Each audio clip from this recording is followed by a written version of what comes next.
আসসালামু আলাইকুম সুপ্রিয় দর্শক।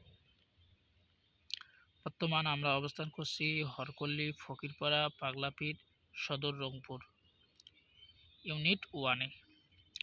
আপনারা এখন স্ক্রিনে যে পেঁপের চারাটি দেখতে পাচ্ছেন বাবু হাইব্রিড পেঁপে। যারা এইরকম বাবু হাইব্রিড পেঁপের চারা খুঁজতেছেন তারা দ্রুত আমাদের একে অ্যাগ্রো নার্সারিতে যোগাযোগ করবেন। আপনারা দেখতে পাচ্ছেন চারাগুলো কতটা কোয়ালিটি সম্পন্ন। চারাগুলোর গোড় শক্ত এবং চারাগুলো লম্বাটে এবং ডেলিভারির জন্য সম্পূর্ণ রেডি। দেখতে পাচ্ছেন চারাগুলো একদম রোগমুক্ত, স্বাস্থ্যকর এবং প্রিমিয়াম কোয়ালিটির।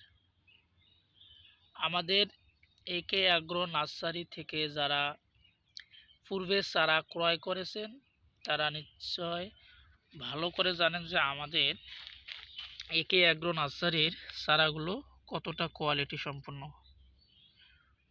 তাই আপনারা যারা এরকম হাইব্রিড বাবু পেঁপের চারা খুঁজতেছেন তারা দ্রুত আমাদের একে অ্যাগ্রো নার্সারিতে যোগাযোগ করবেন। বর্তমান আমাদের স্টকে যে পেঁপের চারাগুলো অ্যাভেলেবল আছে, বাবু পেঁপের চারা, Taiwan king, red lady, green lady,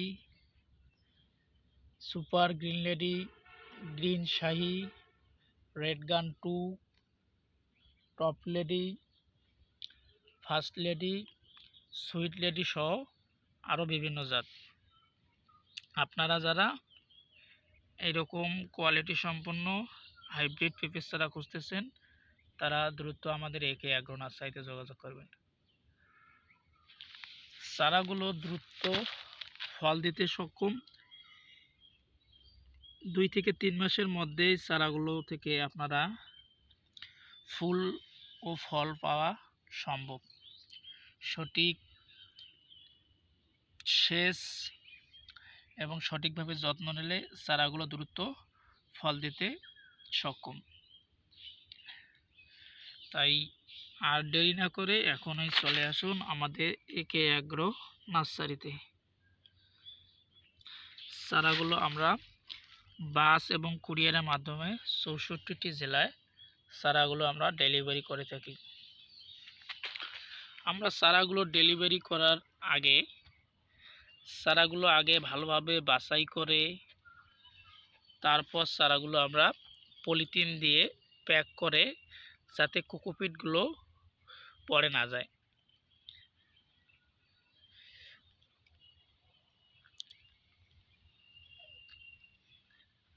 এবং বাসের মাধ্যমে আমরা চারাগুলো ডেলিভারি করে থাকি। চারাগুলো ক্যারেট এবং কার্টুনে করে খুব নিরাপদভাবে আমরা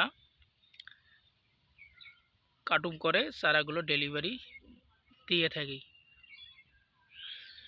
চারাগুলো লাগানোর আগে আপনাদের গর্ত তৈরি করতে হবে 10 থেকে 15 দিন আগে।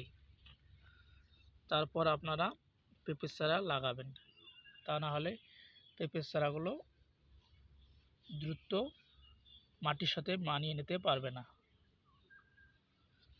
এবং জমিটা আপনারা ভালোভাবে ঝুরঝুরা করে নেবেন, তাহলে পেঁপে গাছগুলো খুব সুন্দরভাবে বেড়ে উঠবে। এবং আরেকটি জিনিস আপনারা সবসময় খেয়াল রাখবেন, পেঁপের চারা লাগানোর পর আপনারা যদি ঠিকভাবে সেচ, ঠিকভাবে সার প্রয়োগ না করেন তাহলে আপনি লসের সম্মুখীন হবেন। আপনারা পেঁপে লাগানোর পর প্রতিদিন কমপক্ষে 2 থেকে 1 বার করে যাবেন, দেখবেন কখন কি সমস্যা হচ্ছে। পাতাগুলো ভালোভাবে দেখবেন, যেন মালিবাগ নামক একটা ছত্রাক রোগ আছে যেটা পাতার মধ্যে গোটো করে যায়। এই ধরনের সমস্যা থাকলে আপনার পেঁপের বাগান দ্রুত নষ্ট হয়ে যেতে পারে। তাই আপনারা এইগুলো জিনিস সবসময় খেয়াল রাখবেন। আপনারা নিত্য নতুন কৃষি বিষয়ক ভিডিও পেতে আমাদের একে অ্যাগ্রো ইউটিউব চ্যানেল এবং ফেসবুক পেজে সাথে থাকবেন। এবং আপনারা যারা কোনো সমস্যার সাথে সম্মুখীন হবেন আমাদেরকে কমেন্ট করে জানাবেন, আমরা সেই অনুযায়ী আপনাদের ভিডিও দেওয়ার জন্য চেষ্টা করব। ভালো থাকবেন, সুস্থ থাকবেন। আল্লাহ হাফেজ।